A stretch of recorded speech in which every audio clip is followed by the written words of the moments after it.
¿Qué tienen en común nuestras verdes cordilleras, las caravanas de migrantes y el agua del océano? Corredor seco. Corredor seco. Corredor seco. El corredor seco. Corredor seco centroamericano.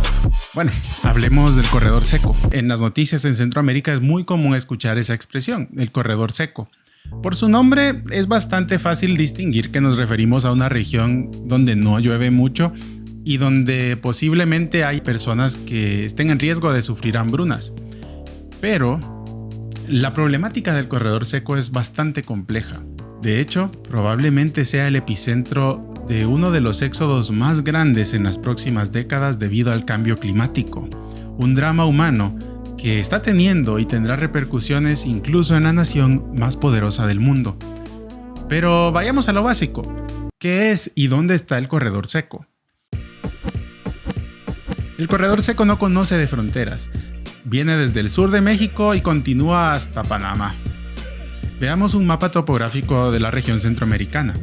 En el mapa es fácil ver que Centroamérica posee una columna vertebral montañosa, la llamada Sierra Madre o Cordillera Centroamericana.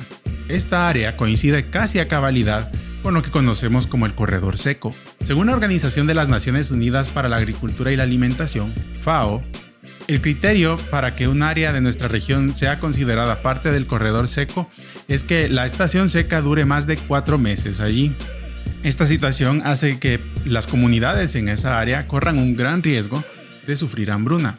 La cuestión es que es un área muy extensa. Se considera que atraviesa alrededor de 1.600 kilómetros de largo y tiene cientos de kilómetros de ancho.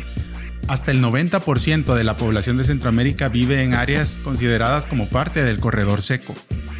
Nuestras capitales están dentro del área que puede llegar a considerarse parte del corredor seco, aunque como mencionamos es un criterio bastante flexible que depende de las precipitaciones que haya al año.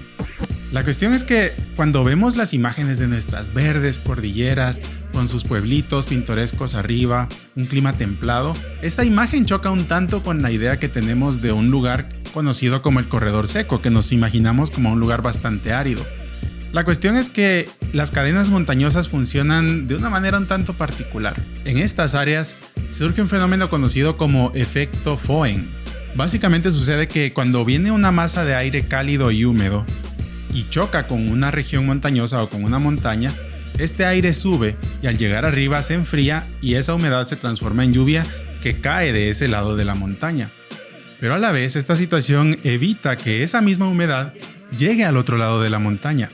Por lo cual ese lado de la montaña en contraste es bastante árido, bastante seco y con temperaturas más altas. Eso hace que dos regiones colindantes puedan tener climas muy diversos. Por ejemplo, en Guatemala, Alta Verapaz, que es una región muy verde con mucha lluvia y humedad, colinda con Zacapa, que es una región bastante seca y semidesértica.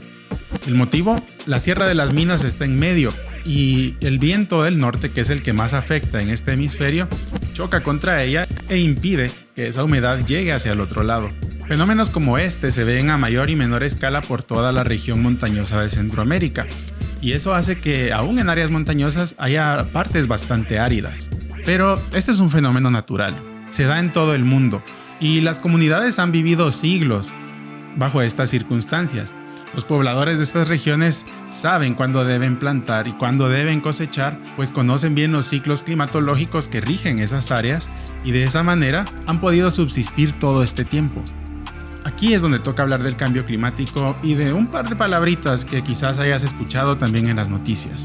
El niño y la niña. De las consecuencias causadas por el fenómeno del Niño. Por el efecto devastador del Niño en América Central. Me parece que hay que hablar de tanto del cambio climático como fenómeno del Niño. El impacto que ha tenido el fenómeno del Niño aquí en El Salvador. En Centroamérica, el fenómeno del Niño ha causado estragos, específicamente en Costa Rica. Estos son fenómenos climatológicos muy complejos de entender que no cabrían en este video y de hecho no son del todo entendidos hasta el día de hoy. Pero a grandes rasgos consisten en un ciclo de calentamiento y enfriamiento en el área del Pacífico que colinda con el continente americano. Cuando esta región se calienta arriba de lo normal es que hablamos del fenómeno del Niño. El fenómeno del Niño suele estar relacionado a sequías o a huracanes provenientes del Océano Pacífico. Por el contrario, el fenómeno de la Niña se da cuando llegamos a la fase de enfriamiento de este ciclo. suele estar relacionado al aumento de huracanes en la región del Océano Atlántico. Este ciclo tiene gran influencia en el clima de todo el planeta y sobre todo en las precipitaciones del continente americano. Ahora bien, aunque el niño y la niña son fenómenos naturales conocidos desde siempre, incluso se mencionan fenómenos parecidos desde la época precolombina, en los últimos años su frecuencia ha venido aumentando y sobre todo su intensidad. Por ejemplo, el mismo año pasado, en 2020, fuimos testigos de cómo un fenómeno de la niña particularmente fuerte ocasionó que la temporada de huracanes de ese año fuera la más fuerte de la que se tiene registro. Hubo tantas tormentas que los nombres que se tienen programados cada año se acabaron y recurrimos a las letras griegas. Ese es el motivo por el cual los huracanes que hicieron estragos en Centroamérica a finales de año son Iota y Eta, que son letras griegas. Diversos estudios apuntan a que la intensidad y la frecuencia de estos fenómenos está aumentando en los últimos años y muestran una fuerte correlación con el cambio climático, con el aumento de la temperatura que está ocurriendo en el planeta. Ese es el motivo por el cual Centroamérica es considerada una de las regiones más vulnerables al cambio climático. Y nuestra gente está comenzando a sentirlo. La constante oscilación de los patrones climatológicos hace imposible la tarea de predecir los ciclos que permiten la agricultura de subsistencia en las comunidades del corredor seco. Meses de sequía pueden estar seguidos de un abrupto huracán que arrasa con todo. Los agricultores no pueden más que tratar de salvar lo que puedan entre los despojos que dejan estos fenómenos. Muchos incluso han tenido que llegar a vender sus herramientas para poder comprar comida y sostener a su familia. Pero, ¿después qué? ¿Qué haces si ya no tienes materiales de trabajo? ¿Qué vas a hacer si la tierra es una costra seca que no da nada y cuando al fin llueve un torrente tal que destruye todo? ¿Qué vas a hacer si tus hijos están muriendo de hambre, si ya no tienes opciones? Pues te vas. Así es. Se van.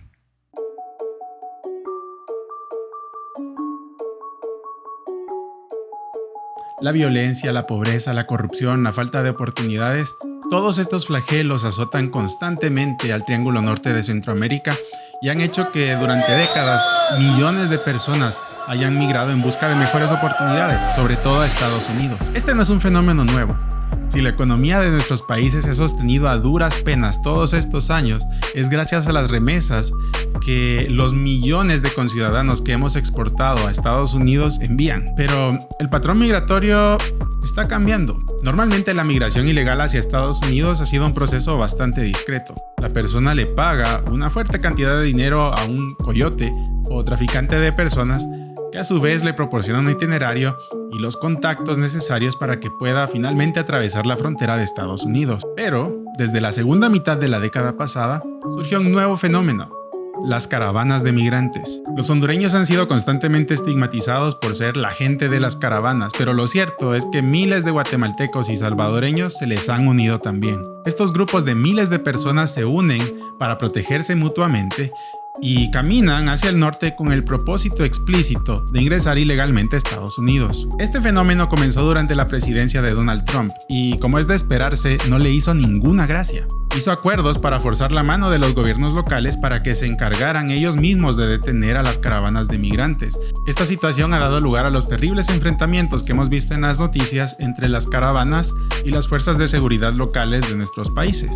Pero a pesar de todos estos esfuerzos e incluso de la pandemia y del cambio de gobierno de Estados Unidos, las caravanas de migrantes han continuado y no parece que vayan a detenerse. Las caravanas de migrantes están formadas por personas que huyen por muchos motivos, pero principalmente el económico. La falta de oportunidades hace que las personas lo vean como la única opción que tienen. Y entre estas personas están miles de agricultores que normalmente se hubieran quedado en su hogar. Personas que trabajaban la tierra, pero que con el recrudecimiento del clima se han visto incapaces de sostener a sus familias. En nuestros países, un gran porcentaje de la población se dedica a la agricultura. Y cuando la agricultura ya no te sostiene, tienes que migrar. ¿Y qué opciones hay para migrar? Irte a la ciudad, donde quedarás a merced del crimen organizado, viviendo en un área marginal de la ciudad, probablemente siendo presa del desempleo, o irte a Estados Unidos. ¿Acaso no suena cada vez más tentadora la idea de llegar allá a cualquier precio? En la clase media urbana, se espera que cuando llegas a la mayoría de edad, vayas a la universidad o que consigas algún empleo si estudiar no ha sido lo tuyo. En el corredor seco, Lo que se espera que hagas cuando llegas a la mayoría de edad, o incluso antes, es irte a Estados Unidos. Es lo que se espera que hagas. Hay poblados enteros donde es raro encontrar a un adulto joven.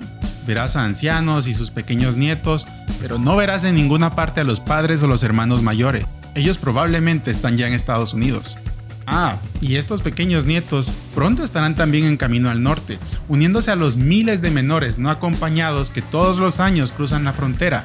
Las caravanas son una evidencia de que la población está cada vez más desesperada de llegar allá a cualquier precio y de cualquier manera. Entonces, hablamos de regiones que ya son secas naturalmente, pero que además son golpeadas por fenómenos climatológicos extremos a causa del cambio climático, y además regiones que están en desamparo ante la falta de institucionalidad en nuestros países. Este éxodo causado por el cambio climático aumentaría durante las próximas décadas y haría que la frontera de Estados Unidos esté cada vez más al rojo vivo. Estados Unidos sabe que la situación estallará en el futuro si nuestros gobiernos siguen siendo incapaces de generar las condiciones para que la gente pueda sostenerse localmente. Por ello, cada vez aumentan más la presión sobre los gobiernos locales y han comenzado a implementar programas para castigar la corrupción en nuestros países. Pero es muy temprano.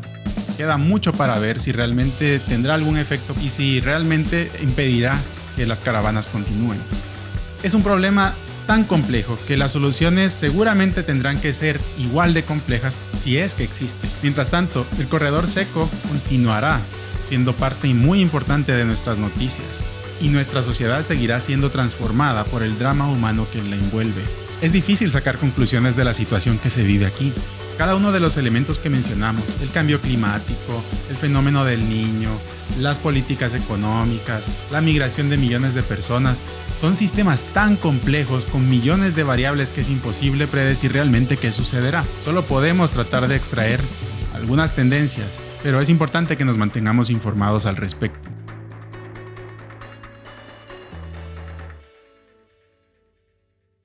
Hey, muchas gracias por ver este video.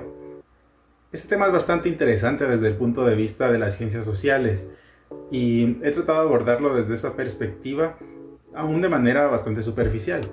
Sin embargo, hay que recordar que detrás de todos estos fenómenos hay gente real y son situaciones bastante duras. De hecho, investigar este tema es bastante difícil emocionalmente por todas las situaciones que se ven en las entrevistas, las situaciones de las personas que realmente están viviendo estos problemas.